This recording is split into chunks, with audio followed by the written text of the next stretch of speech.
Welcome to Fox Soul's Black Report, your space for black news, views, and opinions. Today is Wednesday, March 16th. I'm Seth Lemon. I'm Romeo. I'm Demi Lobo. And on today's report, Ukraine's president makes a direct appeal for the U.S. to help protect the skies over his country as more American fatalities are reported on the ground. Meanwhile, a surge in Omicron infections prompts China to lock down millions of residents. How closing factories there could further disrupt the global supply chain. And then a surprising move by the Senate to make daylight savings time permanent when the change could take effect. And the NBA finds the Brooklyn Nets $50,000 over Kyrie Irving, how his appearance at Barclays Center is costing the team. Plus, Mike Tyson is spreading his wings as an edibles entrepreneur, and we're pretty sure your ears will perk up for this story. So, mates, we have all that and so much more. This is our voice and our truth. So let's get it.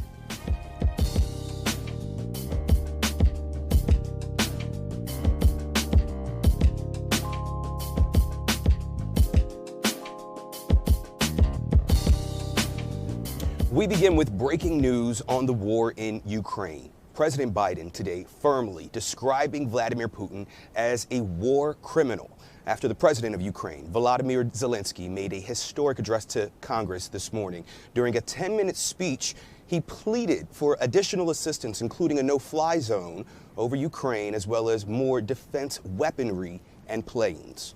Is this a lot to ask for, to create a no-fly zone over Ukraine to save people? Is this too much to ask? Humanitarian no-fly zone, something that that Russia would not be able to terrorize our free cities. Now, Zelensky showed a video during his speech. It included some pretty graphic images of the Russian attacks on Ukraine, as well as the aftermath and the human suffering those have caused. Meanwhile, despite the reported progress in so-called peace negotiations between Ukraine and Russia, the Russian attacks on civilian targets continue, today hitting a 12-story apartment building in Kyiv, and that follows several attacks yesterday on apartment buildings that killed dozens of people, including children. Zelensky says Russian forces have been unable to move deeper into Ukrainian territory, but they continue heavy shelling of cities. Right now, Kyiv is under a 35-hour curfew. Citizens asked to stay in their homes or shelters unless they have a special permit for working in vital services. The attacks on Kyiv are increasing, and the grave war crimes, as President Biden has described them, are happening now in record numbers almost. A lot what people are talking about online today is that what Putin is doing right now is very similar to what he did in Syria. So what he did in Syria, there were no consequences for his actions. He did something very similar to this, no consequence for that. And so people are saying after this, there need to be serious consequences for his actions after this is all over, or in a few more years, he's going to go and do the exact same thing. Yes, when we think about these war crimes that he's committing, right, at some point this war will come to an end. We can only hope sooner than later. When everyone, the rest of the world gets around the table and they sit at the table again with Putin, what is the conversation going to be like, right? What has to happen before that's even allowed to do? Because this man has done so many wrong things in this war. We see it happening every day. Just saw a video how an innocent man just stepped out of his vehicle and was shot down by Russian military for no reason. He was no threat at all. So we see what he's doing. He's frustrated that he's not winning the war, so to speak. And for that, a lot of Ukrainians are paying the cost for it. Russians, they also attacked a theater in the Ukraine as well, as Biden also gave an additional $800 million to Ukraine aid as well. Russia is also imposing its own sanctions on U.S. leaders like President Biden, Secretary of the State Antony Blinken, as well as Defense Secretary Lloyd Austin. These U.S. leaders are all being put on a Russian stop list, which means they are not allowed to enter Russia. The steps are in response to the devastating U.S. economic sanctions placed on Vladimir Putin and Russian oligarchs. The president's son, Hunter, Hillary Clinton, and Canadian Prime Minister Justin Trudeau are also on the stop list. White House Press Secretary Jen Psaki laughed off the news of the sanctions. She says Moscow may have accidentally sanctioned Biden's late father as well. She also noted that the U.S. officials do not have money in Russian bank accounts. Another journalist has died in Ukraine covering the war. Fox News cameraman Pierre Shishevsky died after his car was struck by incoming fire outside of Kyiv on Monday. Another Fox journalist, Benjamin Hall, was injured. Shishevsky, who was 55 years old, was a veteran war cinematographer who covered Ohio Governor Sign's bill allowing permitless concealed carry, the Iraq, Afghanistan, and Syrian invasions. Last year, Shishevsky played a key role in getting Afghan freelance TV workers and their families out of the country as the U.S. pulled its military forces out of Afghanistan. Well, it is back to the drawing board for the Biden administration when it comes to the country's largest banking system. They have to nominate a new Federal Reserve vice chair. Sarah Bloom Raskin, she was forced to withdraw from consideration after Senators Joe Manchin, Susan Collins, and Lisa Murkowski all announced their opposition to her nomination. Oil industry advocates fought against Raskin's nomination because of her climate change views. Biden says that Raskin was subject to baseless attacks from the oil industry. Raskin is the wife of Maryland Congressman Jamie Raskin. Meanwhile, the White House has its first ever black woman that's heading the budget office. Love to see that. Shalonda Young, who has been working as the acting director of the Office of Management and Budget, was confirmed yesterday by a 61-36 vote in the Senate. Young is only the second African American to lead the White House budget office. Franklin Raines was the first black person to run the office. Young has been working as acting director for 9 months. The Biden administration is trying to close the gender and racial wage gap. House Speaker Nancy Pelosi said held an event on Capitol Hill to draw attention to the pay gap between men and women. Vice President Kamala Harris hosted a virtual meeting Thursday, which was dubbed Equal Pay Day. The meeting discussed ways the federal government can get rid of arbitrary and potentially discriminatory pay settings mechanisms. Women and people of color, on average, make less money than their white government colleagues. The song says, "Let the sun shine." You know it. Come on. I know the song, yeah. You know the song. All right, you know that one. I know that one. And we might be getting closer to a day where we don't have to fall back or spring forward anymore. Just let the sunshine all in. The U.S. Senate yesterday passing a bill that would make daylight saving time permanent. It would start next year and end the twice yearly changing of the clocks. We leapt forward last week, and of course, you've lost some sleep, so you already know that.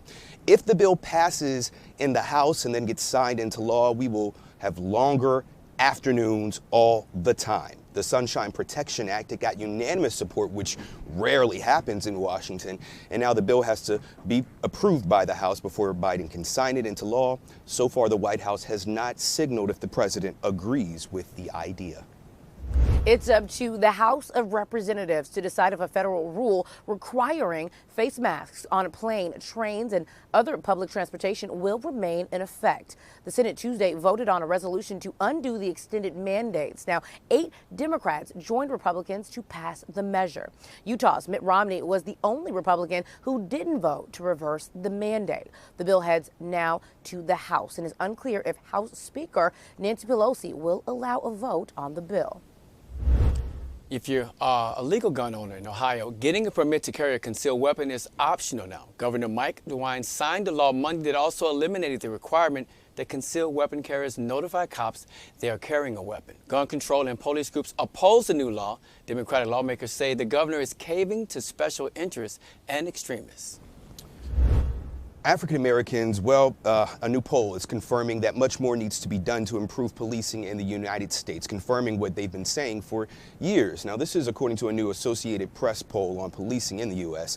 70% of black people polled say a lot more needs to be done to achieve equal treatment when it comes to dealing with police and the criminal justice system. Researchers say many African Americans have seen little progress with police reform since Biden took office. Democratic strategists, they're worried that will result in a lower turnout of voters this fall during the midterm elections. And a cold case involving the murder of an African American woman is being reopened in Southern California. The Los Angeles County Board of Supervisors increased the reward this week for information on the death of Matrice Richardson. The reward has been increased to $20,000. Now, the skeletal remains of Richardson were discovered in 2010 in a canyon area near Malibu. They were found almost a year after she went missing. The 24-year-old woman went missing after being released from a sheriff's station after being arrested the previous night when she could not pay a restaurant bill. Investigators say she was released from jail without her purse, a cell phone, or transportation. A documentary was made by the local ABC station on Richardson's disappearance. And I hate that we use the word mystery, although I understand that we don't know what happened to her. Somebody knows what happens to her. So I don't like that we're saying it's a mystery, because if this were not involving police, I feel like way more would have been done to find her, because they were the last people that saw her. And so they technically would be a main suspect here. And so I think that because it is police, they're absolutely covering this up, and more hasn't been done to figure out what happened to her on that night. And so there are conflicting reports. The police chief at the time, he says that there wasn't video. Then there's another report that says that there was video in his desk, but it was edited. So it's, someone needs to figure out what happened here. Come forward. I don't think $20,000 is enough to get the truth here. Someone knows what happened to this woman. Yeah, it's definitely not enough. And you wonder, like, police officers are supposed to protect and serve, right? So if she was released, why would she not make sure that she was taken care of and she got to her next destination? So many questions that are not answered in this case, and it continues to go on. How do you, as a parent or as someone that was in that police station, just say it's okay and not want answers for that family? That's a problem. Yeah, this happened so long ago, and the reward money in comparison to how egregious I think her disappearance is very low. There's like a standing amount in Malibu, also Calabasas, but their rewards total $20,000. So, altogether we're talking $30,000, $40,000 total compared to Gabby Petito. I hate making that comparison, but it was nearly $200,000 for information that led to Laundrie's arrest. I don't like that investigators have tried to say that she was suffering from bipolar disorder after they've read her diary and text messages, because they're trying to, it seems like, blame her. Her disappearance should still be investigated no matter what she was dealing with in her mental health at that time. We agree. Black kids in Ohio are much more likely to go missing than children of other races. More than 61% of the missing children in the state are African American. That's even though black kids make up only 15% of the state's children. As of last month, 803 children under the age of 18 in Ohio were missing. Officials with the National Center for Missing Exploited Children say the overwhelming majority of missing kids are runaways who are found within days of being reported missing. And here's the problem. When you think about people of color and you talk about runaways, we do understand that they don't get the Amber Alert, and that's what the problem is. So they need to make sure they work on that in that state. Absolutely. Williams Marcus Wilson, he's the man at the center of an alleged racist road rage incident, but he's finally out on bond after spending more than a year and a half behind bars. The fight is far from over, though. Wilson was charged with murder and aggravated assault in the 2020 death of Haley Hutchinson in rural Statesboro, Georgia. Police say Wilson was leaving a Taco Bell with his white girlfriend when he encountered a pickup truck packed with white folks. Wilson's lawyers say the group began yelling racial slurs at him. The couple says the driver of the pickup truck tried to run them off the road, and that's when Wilson said he fired 2 warning shots. One of those bullets, though, hit the girl, killing her. Wilson is biracial. He's been charged with the teen's death. He's also charged with 5 counts of aggravated assault, 1 for possession of a firearm during a commission of a felony. He claimed self-defense using Georgia's Stand Your Ground law, but at a hearing last week, the judge denied that, saying there's no evidence that his truck was rammed by the other vehicle. Georgia's Stand Your Ground law, Florida's Stand Your Ground law, Missouri's Stand Your Ground law seem to be to protect the right of the Second Amendment for certain peoples, but not for all. Oh, I mean, absolutely not for all. But what in this country is for all? We're here on the Black Report, of course, and we always talk about it's not for all. It's not always equal. Black people, we always seem to get the second hand when it comes to situations like this. And I feel really bad for this young man, and I hope that he has a way that he can fight it. But I'm a little nervous that it's not going to go in his favor. No, if it was the other way around, would those kids in that truck, would they have been spending time behind bars? That's the real question. Because when I think about the this story. Also think about George Zimmerman and, of course, how he was following, right, Trayvon Martin. If he was not doing that, maybe that incident would have never happened. But still, Zimmerman was out free. Never went to jail for that. And in this particular case, this man, he feared for his life. It's happened before. It's happened to me when I was riding my bike through the neighborhood, being called the N-word and chased by a car trying to get home. What if I'd had a weapon on me? What would have happened to me in that case when I was the one that was being threatened? Like the law, like you said, Seth, does not work for everyone. Very sad. Reverend William Barber is on the road with the Poor People's Campaign. The Poor People's Campaign has started its multi-state rally tour in Cleveland on Monday. Barber wants to bring more attention to social, economic, and health disparities facing African Americans and poor people in this country. The 10-state tour will end with a mass rally this June in Washington, D.C. Barber is following in the footsteps of Reverend Martin Luther King Jr., who was also on a Poor People's Campaign in the final years of his life.